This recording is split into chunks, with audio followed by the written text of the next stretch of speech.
আসসালামু আলাইকুম। আমার গ্রামের নাম কৈয়ারবিল, চকরিয়া, কক্সবাজার।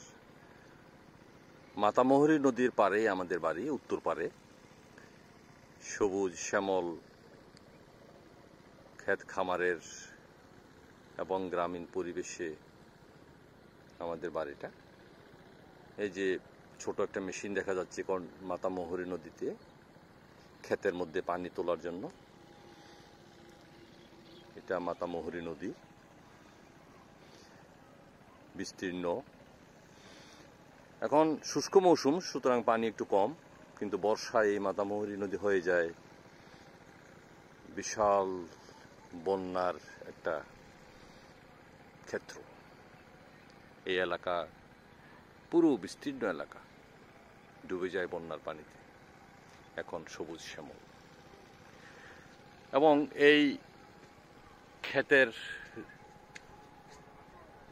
কিছু বর্ণনা আপনারা দেখছেন।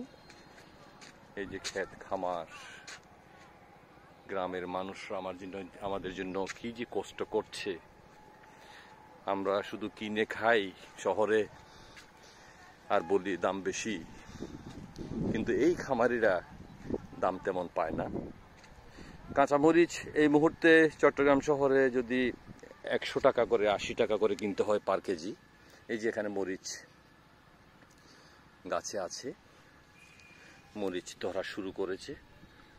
কিন্তু এই মরিচ এরা যখন প্রোডাকশনে যাবে, তখন কিন্তু হয়ে যাবে কেজি 50 টাকা, 40 টাকা বা আরো কম। তো যারা আগে ভাগে ক্ষেত করতে পেরেছে তারা লাভবান হয়।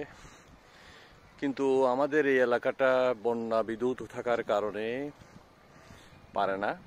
যখন ড্রাই সিজন আসে তখন এরা ক্ষেত শুরু করে, এবং তাই করেছে। এই যে বিস্তীর্ণ এলাকা, টমেটো, মরিচ, পেলন, বেগুন, মূলা সবকিছু হয় এখানে। আখও হয়। এই যে একটা বাঁশের ঘর তৈরি করা হয়েছে, এখানে লাউ উৎপাদন হবে। যদিও বা এখন এই মুহূর্তে সেটা নেই, লাউ নেই, ধরা শুরু হয়নি। ফুল আসতেছে, আপনারা ফুল দেখতেছেন, হলুদ ফুলগুলো দেখছেন। হ্যাঁ, এই যে হলুদ ফুলগুলা, এগুলা লাউ ধরবে। আশা করি কৃষকরাও কিছু সুবিধা পাবে।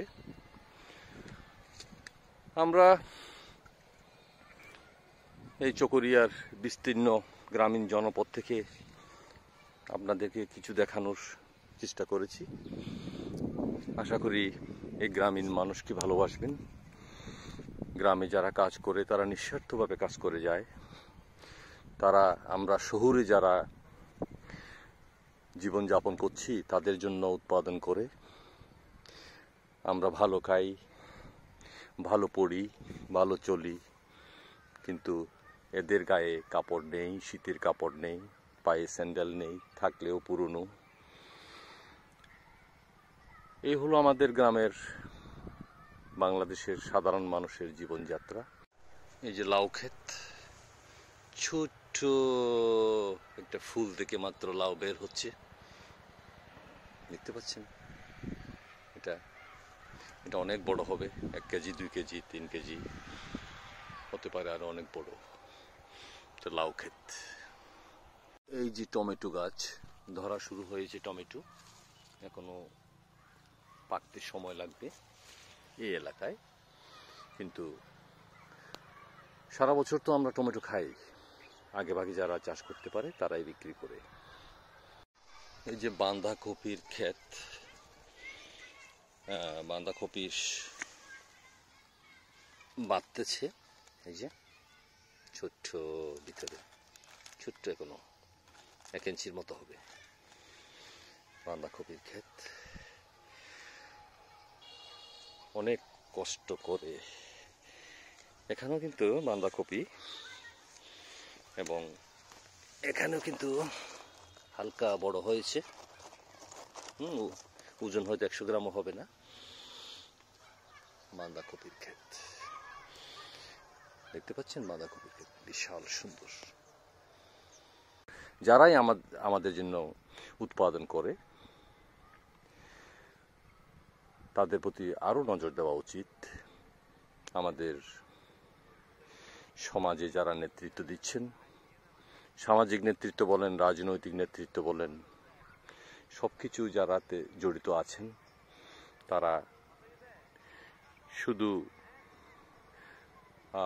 পদের জন্য নয়, আমি মনে করি যে এই সমাজ পরিবর্তনের জন্য, এই সাধারণ মানুষের আয়ের পরিবর্তনের জন্য, আয় বৃদ্ধির জন্য আরও কি কি করা যায়, আশা করি ওনারা নজর দেবেন।